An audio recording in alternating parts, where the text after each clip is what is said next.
Farei muitos biscoitos para você.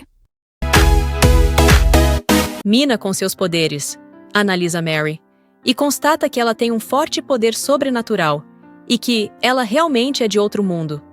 Nosso amado velho gato e aposentado ficou pensativo sobre essa revelação e se perguntou por que ela veio, quem a levou para lá e onde estaria a Mary original. Mina fica espantada com Mary e diz a William que ela é muito poderosa, e ele pergunta se ela é um tipo de maga ou algo assim. E Mina diz que não, que a quantidade de loucuras que ela faz para atingir seus objetivos é absurda. Ou seja, para a nossa atacante Mary, quem tem limite é município.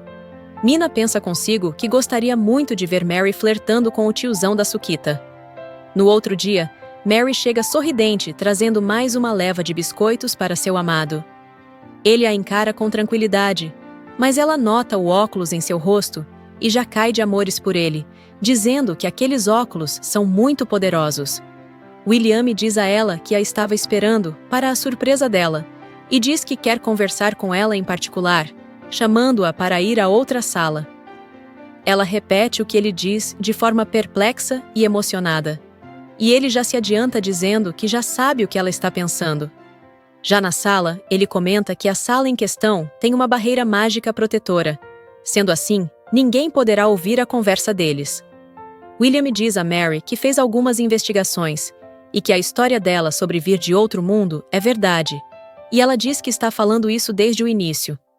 Ele então pergunta se ela gostaria de voltar para o seu mundo, e Mary fica em choque, e já fala de cara que não voltaria de forma alguma, pois, se ela voltasse, como ela se casaria com ele? Ela diz que no seu antigo mundo, ela vivia sozinha. Então, ela não teria motivos para voltar. Além do que, ela está se divertindo muito neste mundo, para o espanto dele. Ele então pergunta o que a verdadeira Mary acharia de tudo isso, e ela diz que não sabe como ela fez, mas que foi ela quem sugeriu que elas trocassem de lugar.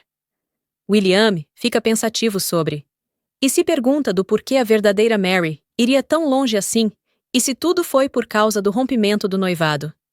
Ele pergunta se a Mary original lhe contou o motivo, e ela diz que a original estava entediada, o que novamente deixou o tiozão sem palavras. Que maravilha, hein? Estar entediada e ir para outro mundo. Mary conta que, certa noite, a original apareceu em seu sonho e lhe perguntou se ela gostaria de trocar de lugar com ela. Ela então estendeu sua mão e, quando acordou, já estava naquele mundo. Ele pergunta se ela disse tudo isso, e ela responde que sim, e que aparentemente, a menos que a original entre em contato com ela, elas não poderão trocar de lugar. E, como até o momento ela não disse nada, deve estar aproveitando a vida. William relembra que o motivo de Mary ter sido escolhida para se casar com seu neto é porque ela era inteligente e sábia. Ele achou que ela combinaria com as habilidades de seu neto, mas pelo jeito, cometeu um erro, já que não combinaram. Ele aproveita e pergunta se há algum motivo que faça com que a original queira ficar no mundo dela. E ela diz que acha que a original descobriu aquilo que a maioria das jovens adoram: a internet. Ele fica sem entender e pergunta se é como mágica. William também nota algo e pergunta a Mary desde quando seus olhos são de cores diferentes. E ela lhe diz que eles são assim desde que ela chegou naquele mundo. E ele só então se deu conta por causa da barreira mágica. Ele conclui que o Mago Negro deve estar cuidando dela e que ele tem que se aprofundar nisso, e pede para que ela mantenha isso em segredo. Mary responde que, mesmo se falasse, ninguém acreditaria em sua história.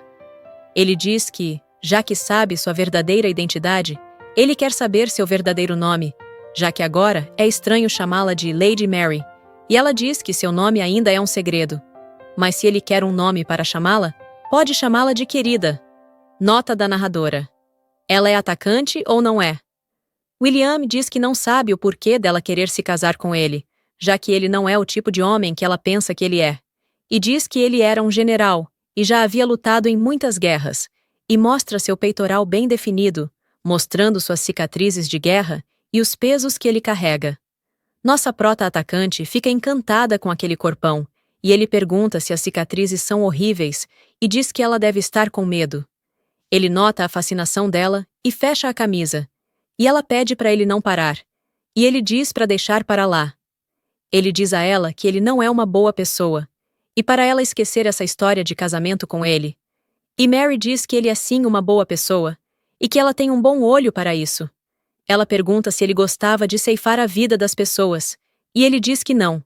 Então, ela responde que não havia nada a ser feito, já que ele estava fazendo seu trabalho, e que no fundo, ele é uma pessoa atenciosa e que ama muito seus netos. Ele pergunta como ela sabia disso, e ela relembra que ele tem várias pinturas pela mansão, e ele tenta desconversar. William diz que se preocupa com seus netos, pois ele já está velho. E o que acontecerá quando ele não estiver mais saudável? Mary diz que ele continuará saudável por muito tempo, mas para isso, ele tem que parar de fumar, para o espanto dele. Ela diz que, quando ouviu que ele gostava de doces, soube na hora que era porque ele fumava. Então, ela pode ajudá-lo a parar. E acrescenta: ela vai dar tantos doces a ele que ele nem vai lembrar de fumar. E ele diz que aí sim ele teria outro problema de saúde.